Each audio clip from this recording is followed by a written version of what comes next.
आज हम पढ़ेंगे स्ट्रक्चर ऑफ वायरस के बारे में कि बेसिकली जो वायरस का स्ट्रक्चर होता है, उसकी जो बॉडी होती है, उसके अंदर कौन से ऐसे बेसिक कंपोनेंट होते हैं जो उसकी लाइफ को एग्जिस्ट करते हैं या फिर जनरेशन टू जनरेशन जो है वो वेरी करते हैं। वो कौन कौन से ऐसे बेसिक कंपोनेंट होते हैं।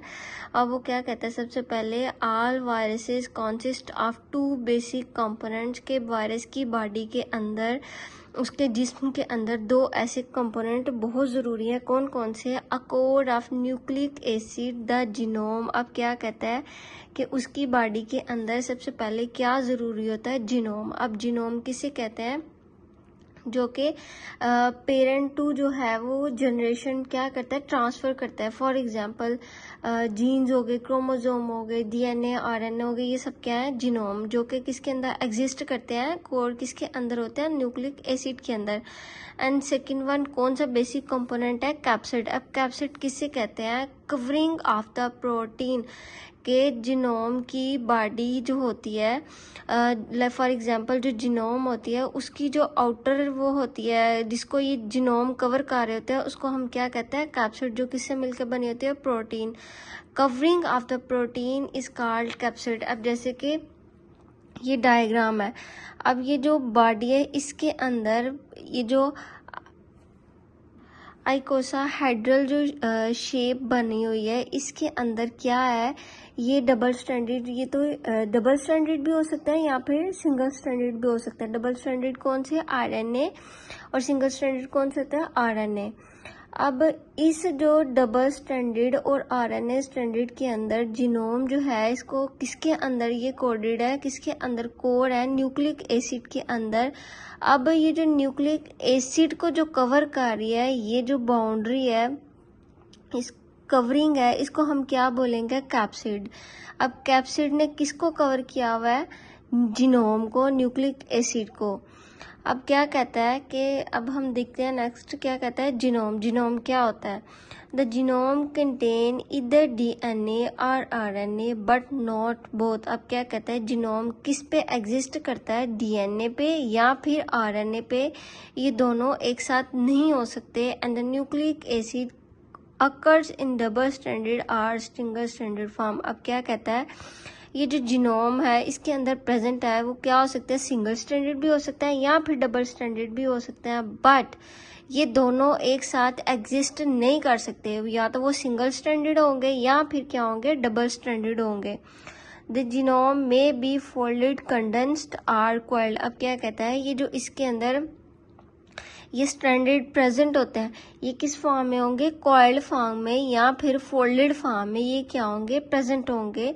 ये जीनोम जो है क्या होंगे? फोल्डेड फॉर्म में प्रेजेंट होंगे। ये सिंगल स्टैंडर्ड होंगे या फिर क्या होंगे? Double standard. अब नेक्स्ट क्या है हमारे पास? कैप्सिड। कैप्सिड क्या होता है?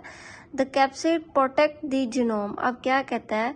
अब ये जो जीनोम है जो कि किस पे एग्जिस्ट कर रहा था? सिंगल स्टैंडर्ड या फिर डबल स्टैंडर्ड। इसको क्या करेगा? कैप्सिड जो है वो इसको प्रोटेक्ट करेगा ताकि बाहर से जो है इसका कोई आने वाले जो है इसकी बॉडी को, इसकी शेप को ख़राब ना कर सके। इसको एक क्या दे सके? एक शेप दे सके। कौन सी शेप दे सके? इसके अलावा क्या कहता है? It also gives shape to the viruses. अब इसका फंक्शन क्या है कैप्सिड का? इस जीनोम के लिए क्या इसका फंक्शन है कि वो क्या करेगा? इसकी शेप को क्या मेंटेन रखेगा, इसको शेप देगा कि उसने किस शेप में रहना है, क्या वो कौन सा वायरस होगा इस शेप के according. And the responsible for the helical आइकोसाहेड्रल और कम्प्लेक्स सिमेट्री। जब वो उसको शेप देगा देन हम देखेंगे कि ये कौन सा जो है वायरस है एग्जिस्ट कर रहा है। इस कौन इसको शेप दे रहा? कैप्सिड। अब कैप्सोमर्स क्या होते हैं? किसी सिंगल हम इस कैप्सिड को उठाएं तो कैप्सोमर्स जो होते हैं ये बेसिकली जो कैप्सिड है, मैंने क्या बताया था कि किससे मिलके बने होते हैं? प्रोटीन से। अब प्रोटीन क्या होता है? अमाइनो एसिड होता है। अब हमने सिंगल ये उठाई, अब ये किससे मिलके बने होंगे? जाहिर सी बात है प्रोटीन से बनी। अब सिंगल सिंगल जो हमने उठाए तो वो किससे मिलके बने होंगे? अमाइनो एसिड से। जाहिर सी बात है जब अमाइनो एसिड मिलेंगे तो वो क्या बनाएंगे? प्रोटीन। अब प्रोटीन जब ये सारी मिलके इसको किसको कवर कर रही हैं? जीनोम को। अब ये जो सिंगल सिंगल अमाइनो एसिड्स हैं वो क्या है, कैप्सोमर्स, विच मीन्स के डिफरेंट कैप्सोमर्स मिलके उन्होंने क्या बनाया, कैप्सिड। अब क्या कहते हैं, कैप्सोमर्स क्या होता है, जनरली दैट कैप्सिड इज सब डिवाइडेड इनटू इंडिविजुअल प्रोटीन सब unit called capsomeres, which means के इंडिविजुअल प्रोटीन मीन्स के जो प्रोटीन है वो किससे मिलकर बने, उससे अमाइनो एसिड। अब डिफरेंट अमाइनो एसिड जो है वो क्या होंगे, मिलके क्या बनाएंगे, कैप्सिड। और जो सिंगल सिंगल अमाइनो एसिड्स होगा उसको हम क्या बोलेंगे, कैप्सोमर्स। अब क्या कहते हैं, हु ऑर्गेनाइजेशन यील्ड सिमेट्री। अब सिमेट्री किसे कहते हैं, शेप को। क्या कहता है कि अब जब डिफरेंट कैप्सोमर्स मिलके एक क्या करेंगे, शेप बनाएंगे, उसको क्या दे देंगे, वायरस को एक शेप देंगे। प्रोटीन डिफरेंट, वो अमाइनो एसिड डिफरेंट मिलके एक बॉन्ड बनाएंगे, प्रोटीन बनाएंगे, और उसके बाद वो क्या दे देंगे, वायरस को एक शेप दे देंगे। या तो वो हेलिकल शेप देंगे, या फिर वो कॉम्प्लेक्स देंगे, या फिर आइकोसाहेड्रल शेप दे देंगे उसको। अब क्या कहता है, and the most important, the number of capsomeres is characteristic for a particular viruses. अब क्या कहता है कि जितने भी वायरसेस हैं उन सबके डिफरेंट डिफरेंट कैप्सोमर्स होंगे। ऐसे पॉसिबल नहीं है कि हर वायरस का एक सेम ही कैप्सोमर्स हो, नहीं, वो हर एक वायरस का एक दूसरे से डिफरेंट कैप्सोमर्स होंगे। फॉर एग्जांपल रेबिस का, हार्पीवर्स का, एडिनोवायरसेस का, इन सब का एक दूसरे से क्या होंगे, डिफरेंट कैप्सोमर्स से वो क्या होंगे, मिलके बने होंगे, और वो क्या करेंगे, एक वायरस को क्या देंगे, शेप देंगे। उन्होंने एग्जांपल भी दिया है दो, capsid of herpes viruses is made up of 162 capsomers. अब क्या कहता है, हर्प्स जो वायरसेस होते हैं उसके अंदर कितने कैप्सोमर्स होते हैं, 162। And the second one, the capsid of adenoviruses which cause common cold is made up of 252 capsomers. अब क्या कहता है कि एडिनो वायरस जो है, जो कि क्या काज करता है, कोल्ड काज करता है, फ्लू काज करता है, उसके अंदर कितने कैप्सोमर्स होते हैं, 252। एंड देन हमारे पास आ जाते हैं इन्वेलप। अब इन्वेलप क्या होते हैं, अब ये जो हमारे पास आगे थे जीनोम के अंदर डीएनए भी पॉसिबल हो सकता है, या फिर आरएनए। अब इन जीनोम को किसने कवर किया, कैप्सिड ने। अब कैप्सिड को भी कवर करने के लिए, ताकि इनकी जो है वो शेप खराब ना हो, अब इस कैप्सिड को किसने कवर किया, इन्वेलप ने। अब इन्वेलप के बाहर जो ये स्पाइक्स टाइप, लाइक कांटे टाइप ये बने होंगे, जो कि होस्ट सेल के साथ अटैच करने में हेल्प करेंगे, उसको हम क्या बोलते हैं, स्पाइक्स। अब हम नेक्स्ट पढ़ते हैं इन्वेलप पे, कि इन्वेलप क्या होता है। अब क्या कहते हैं, many viruses are surrounded by a flexible membrane known as envelope, कि जो कैप्सिड को कवर करने के लिए, उसको प्रोटेक्ट करने के लिए बाहर एक मेम्ब्रेन होती है, जो कि फ्लेक्सिबल मेम्ब्रेन होती है, उसको हम क्या बोलते हैं, envelope. It is compose of lipid and protein, जो कि मिलकर बनी होती है लिपिड और प्रोटीन से, जिसको and similar to the host cell membrane. अब क्या कहते हैं, किससे सिमिलर होती है, होस्ट सेल मेम्ब्रेन से, जो कि हम ह्यूमंस में भी प्रेजेंट होती है, एनिमल्स में भी प्रेजेंट होती है, इसलिए इसको हम क्या कहते हैं, lipoprotein. Except that it include viral specific component, कहता है कि कुछ वायरल स्पेसिफिक कंपोनेंट के अलावा सब में प्रेजेंट होती है। जिसके बाहर क्यों प्रेजेंट होती है, क्योंकि इनके अराउंड क्या होते हैं, कुछ प्रोजेक्शंस होते हैं, स्पाइक्स प्रेजेंट होते हैं। जैसे कि इन्फ्लुएंजा के बाहर, मिजल्स के अंदर बाहर स्पाइक्स प्रेजेंट होती हैं, जो कि क्या करती हैं, होस्ट सेल के साथ अटैच होने में क्या करती हैं, हेल्प करती हैं। अब क्या कहता है सेकेंड स्टेप में, envelope viruses may lose their infectivity when the envelope is destroyed।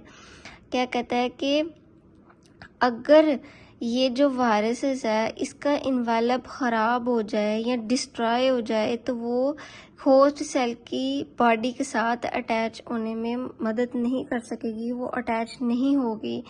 और एंड थर्ड स्टेप में क्या कर रहा है, also when the envelope is present, कि जब वो इन्वेलप प्रेजेंट होगा वायरस की सेल के बाहर तो क्या होगा, symmetry of capsid may not be apparent since the envelope is generally loose fitting structure। आप कहते हैं कि जब envelope present होगा उसके बाहर, सेल के बाहर, तो क्या करेगा, तो वो जो वायरस का सेल होगा उसको क्या देगा, शेप देगा, जो कि हमने पहले भी पढ़ा था क्या होता है, फ्लेक्सिबल होता है। फ्लेक्सिबल मेम्ब्रेन होती है इन्वेलप की बाहर, जो कि क्या होती है, लूज फिटिंग स्ट्रक्चर। अब विरियन क्या होता है, a completely assembled virus outside its host cell is known as virion.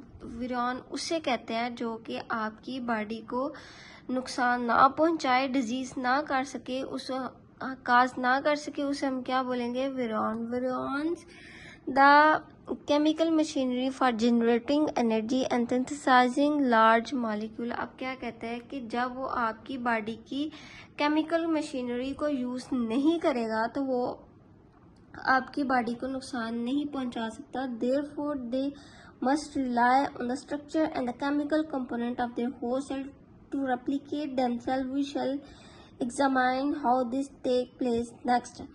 आप कहते हैं कि जब तक वो आपकी बॉडी की मशीनरी को यूज़ नहीं करेगा तो वो आपकी बॉडी को नुकसान नहीं पहुंचा सकता।